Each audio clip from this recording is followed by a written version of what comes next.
is Howe Sound Marine Trail.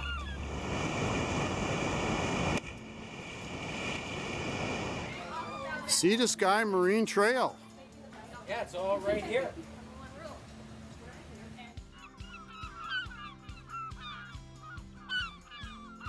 What an amazing lunch spot for the Howe Sound Marine Trail.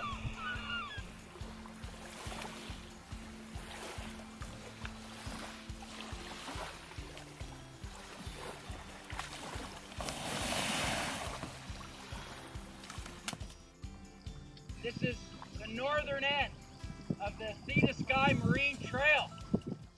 In case you haven't heard, there's a new marine trail in Howe Sound. The trail connects Horseshoe Bay to Squamish, but with all the islands in Howe Sound, there's just so much more shoreline to explore. The 6 new campsites add to the 3 provincial campgrounds to create a remarkable network of opportunities. So my brother Tim and I figured we'd better get out and take a look. We have 5 days, a good weather window, and a real curiosity about what we'll find.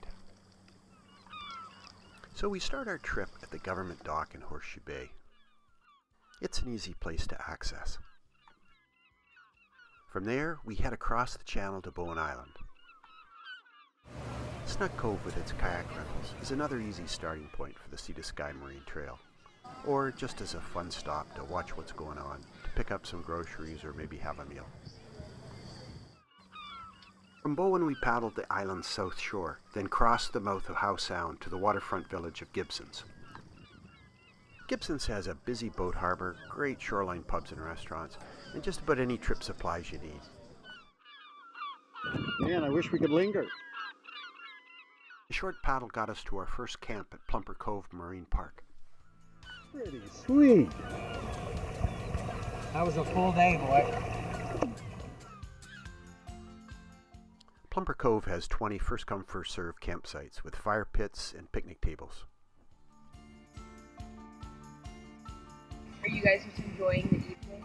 Oh, we are. We love this place. Yeah, Tim's from Gibsons, I'm from Bowen Island. We're just doing a kayak trip around Howe Sound. The next morning we poke our way through the outer islands of Howe Sound, on our way to a camp at Horseshoe Bay Park on Cambiar Island.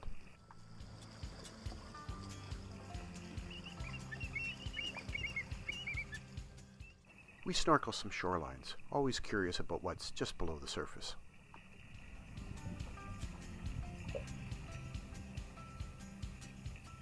By evening, we still haven't left the outer islands. They're just so magical. In low light, we arrive in the quiet waters of Horseshoe Bay.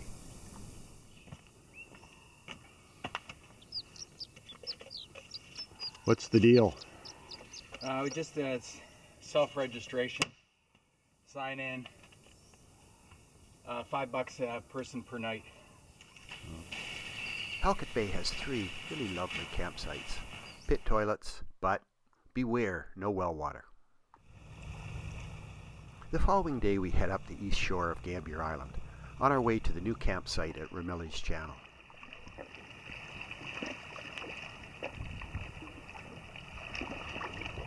The Ramillies Channel campsite is on a low bench just behind a lovely beach that looks east.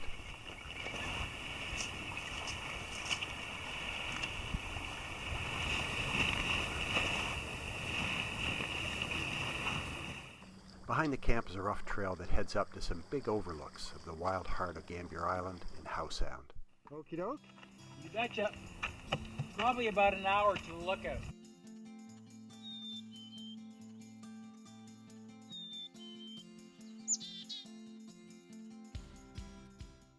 Looping north from the viewpoints, we descend through old-growth forests to Cambiar Creek.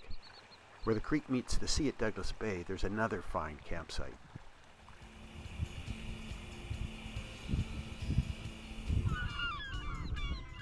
The next morning we detour to Pam Rocks and Christie Islet, looking for seals and cormorants, before heading north to McNab Creek. McNab Creek Estuary has one of the few sand beaches on Howe Sound, and is a place rich with wildlife. It's always worth a visit.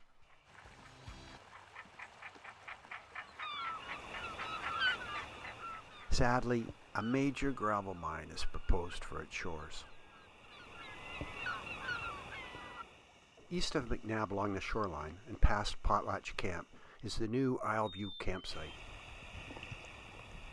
It has a gorgeous south-facing view of Anvil Island and is tucked back in the trees. Sometimes the morning calm on Howe Sound makes it seem more like a lake than the ocean.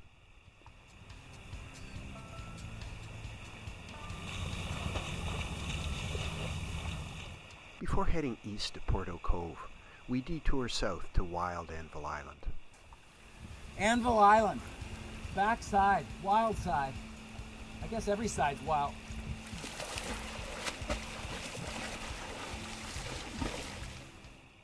Crossing to the busier east shore, we head north to Porto Cove Provincial Park. Porto Cove really bustles with people, and reservations for campsites are required from March to October. Well, that was quite a crossing. I'm glad to finally make it to Horseshoe. Things here are pretty civilized. There are toilets, drinking water, fire circles and firewood, even showers. Well, today is our last day. From here, we'd paddle the narrow inner sound to Squamish.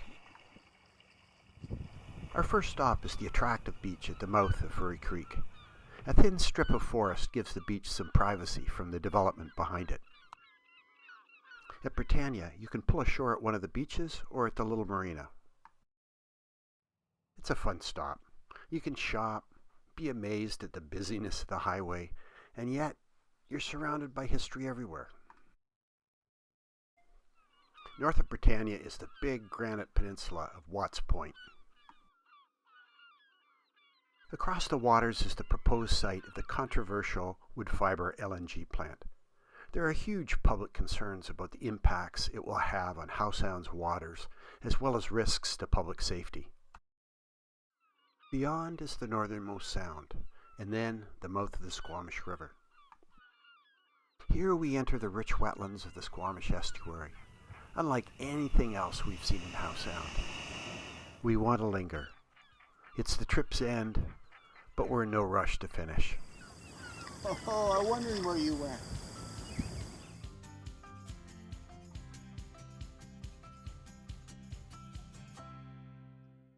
And so we reach Squamish Harbor and the end of our trip. Thank you, Gordon McKeever, for creating the Sea to Sky Marine Trail. What a gift to all of us. Horseshoe Bay to Squamish on the Sea to Sky Marine Trail. Okay. We did it. How many kilometers is that? Hey, let's just put a handshake there, buddy. Thanks, Gord. Gord, great campsites all the way.